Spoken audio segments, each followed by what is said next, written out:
ପାକିସ୍ତାନ ବି ହେଲା ବୈଭବଙ୍କ ଫ୍ୟାନ୍। ତେବେ ସୂଚନା ଅନୁସାରେ IPL 2026ରେ ରାଜସ୍ଥାନ ରୟାଲ୍ସ ପାଇଁ ଖେଳୁଥିବାର ବୈଭବ ସୂର୍ଯ୍ୟବଂଶୀ ସିଜିନ୍ରେ ସର୍ବାଧିକ ରନ୍ କରିଛନ୍ତି। ବୈଭବ 16ଟି ଇନିଂସରେ 776 ରନ୍ କରି ଅରେଞ୍ଜ କ୍ୟାପ୍ ଆୱାର୍ଡ ଜିତିଛନ୍ତି। ତାଙ୍କର ଏହି ପ୍ରଦର୍ଶନର ସାରା ଦୁନିଆରେ ଚର୍ଚ୍ଚା ହେଉଛି। ଏଥିରେ ପାକିସ୍ତାନ ବି ରହିଛି। ପାକିସ୍ତାନରେ IPL ପ୍ରସାରଣ ବ୍ୟାନ୍, କିନ୍ତୁ ତଥାପି ମଧ୍ୟ ପଡ଼ୋଶୀ ଦେଶର ବୈଭବଙ୍କର ଚାଲିଛି ଦମଦାର ପ୍ରଶଂସା।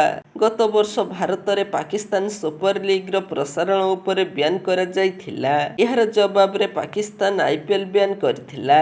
କିନ୍ତୁ ଏହାପରେ ବି ପାକିସ୍ତାନରେ ବୈଭବଙ୍କ ବ୍ୟାଟିଂକୁ ନେଇ ଖୁବ୍ ଚର୍ଚ୍ଚା ହେଉଛି। ଏ ବିଷୟରେ ପାକିସ୍ତାନର ପୂର୍ବତନ ବ୍ୟାଟର ବାସିତ ଅଲି ଖଲିଜ ଟାଇମ୍ସକୁ ଦେଇଥିବା ନିଜ ଇଣ୍ଟରଭ୍ୟୁରେ ଏହା କହିଛନ୍ତି।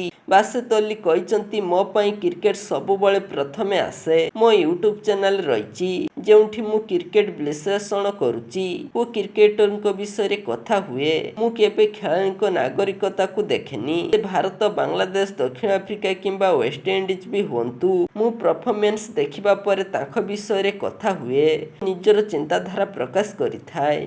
ବାସିତ ଅଲି କହିଛନ୍ତି, ଯେତେବେଳେ ବୈଭବ 19 ବର୍ଷରୁ କମ୍ ଏସିଆ କପ୍ରେ ଜଣେ ପାକିସ୍ତାନୀ ବୋଲରଙ୍କ ସହ ଖରାପ ବ୍ୟବହାର କରିଥିଲେ, ମୁଁ ତାଙ୍କୁ ସମାଲୋଚନା କରିଥିଲି ଏବଂ କ୍ରିକେଟରେ ଧ୍ୟାନ ଦେବାକୁ କହିଥିଲି।